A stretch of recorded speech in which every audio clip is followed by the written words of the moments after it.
I'm Alexandra Figueredo, a success coach with Artista Coaching and co-founder of artistamundo.com, a global online arts community. I've been doing a lot of courses and webinars and workshops on marketing for artists. And I just wanted to go through and do this little course with you, just go through some of the basic principles that are very important nowadays for marketing your art. Once you figure out what your goals are, whether you're more in line to get sales or exposure, then it's important to see who your audience is. Who are you targeting? Are you targeting buyers or gallerists? Is it the press? Is it general audience? That's an important key. And what are you trying to sell? If you're trying to sell original works, then your strategies are going to be different than if you're trying to sell prints, which you can probably easily sell online, for example. And also, are you just trying to get general exposure? Maybe you just want people to go to your events, or maybe you want just the press and the media to come to your events to cover you. If your goal is to get sales, then you're going to be doing more of a sales strategy, not a general marketing strategy.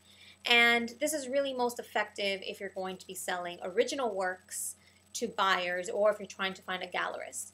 Traditional marketing is all the marketing that is really more of a personal or even physical touch, such as using the phone, having invitations, sending brochures, newsletters, physical newsletters, having, event marketing and such, so that you want to really have people come to your work. You want people to see your work. And the traditional marketing is really more, actually nowadays, what makes you stand out, because a lot of people are trying to use online marketing, which is great if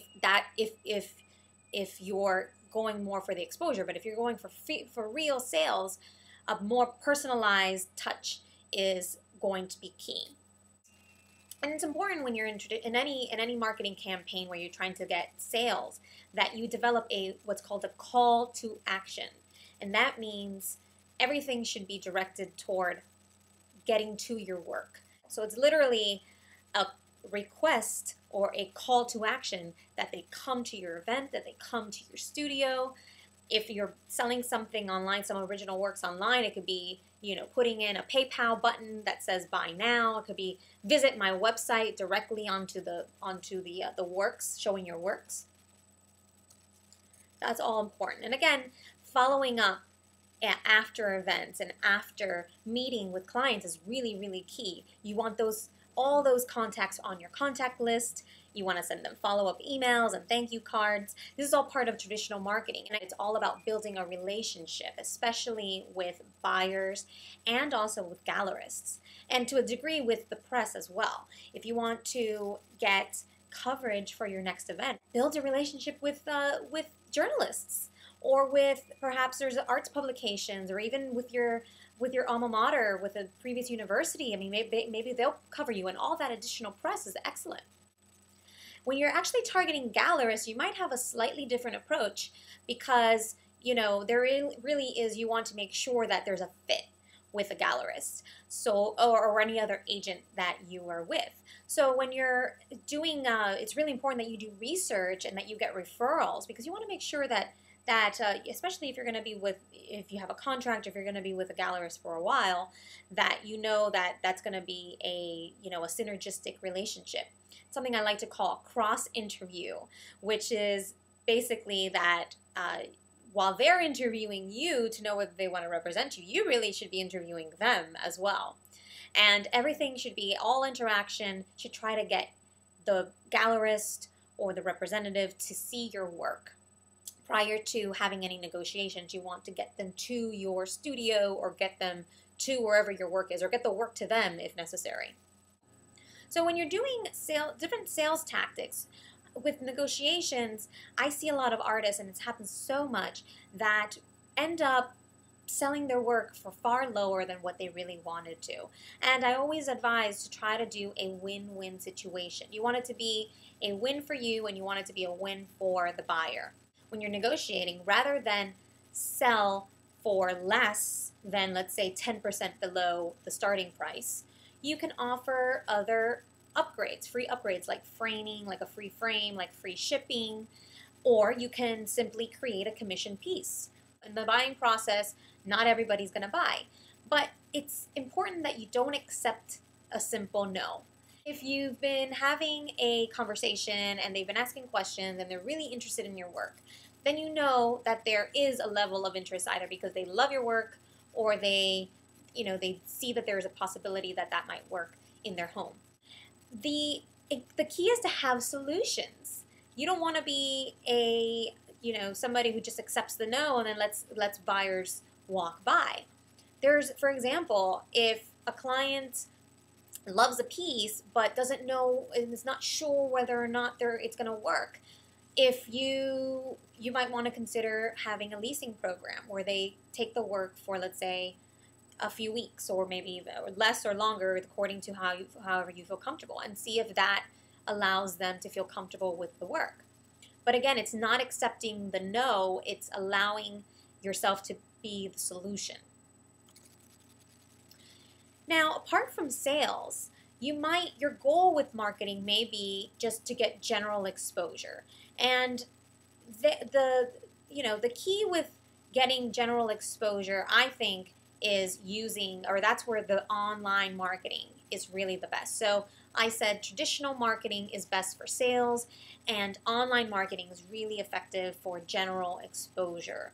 And of course, you can generate additional leads or sales from that, but it's just really more conducive for getting your name out there, getting people to know about your work, seeing what you're doing. It's almost like the maintenance, if you would, of your plan. And again, it goes back to using the 3 keys of marketing, having unique ability, memorability, and personalization. There's so much clutter, so it's more important than ever that you be creative and you stand out. And again, when you're having what I call that call to action, it's visit my website, forward this invitation, sign up to my newsletter, subscribe to my page. Those are all different calls to action that are effective online, but it's really making sure that they take an action, that they do something. It can be overwhelming to try an online marketing or social media campaign. So, I'll just run down through some of the more important or more well-known platforms online. Facebook is really great for creating interaction. It allows you to share your images, talk a little bit more about your work. It also allows you to direct people back to your site or to your fan page or business page, so there's more information on you. Twitter is really at least for me, I find it to be a very informational media. And it's really great, in my opinion, for marketing purposes, to create what I call the little mini press release. And that's just kind of like it could be anything about your event or your work, and it's almost like a very short tagline about your next event or your work. And it allows you to do that over a series of days or whatever time period you like. There's also blogs, and blogs are great for showing your expertise and credibility. And also, too, it could be very effective for promoting your work as well. E-newsletters are pretty well known and pretty well used nowadays, and it's really a great tool also for integrating multiple platforms. So I send out newsletters nowadays with video and with all the different, with my blog postings. I kind of try to integrate all the platforms into my newsletter. It's really great.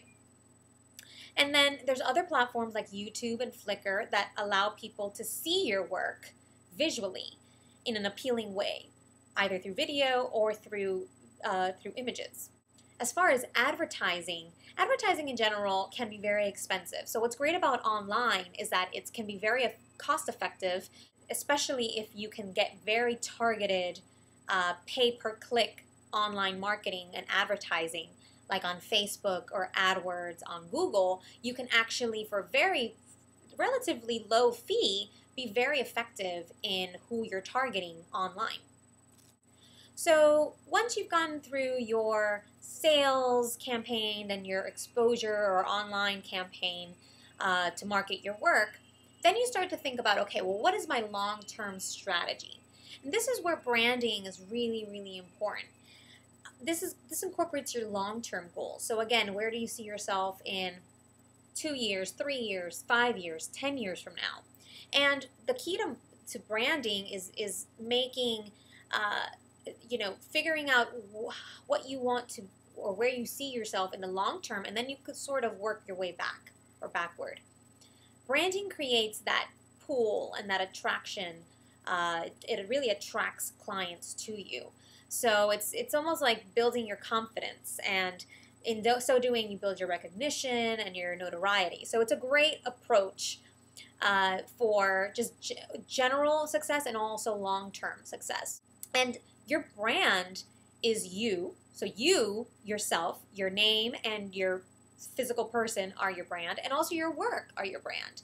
So somebody like Dali is not only known for his quirky character and personality, but he's also known for his work as well.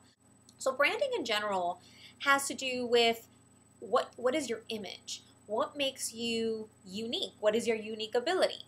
And also, what's your story? Because I know a lot of people, especially buyers, they almost sometimes want to connect with the artist and their story. And sometimes I hear artists saying that they don't like to talk about their work because the work should speak for itself. But the reality is that a lot of buyers like to know about the client, about the artist, and like to know about what the story is behind the work or themselves. So that's important too, finding out that's all encompassed into your brand. Nowadays, presentation is so important online as well as offline. So how you are in person versus how you are online should really be consistent.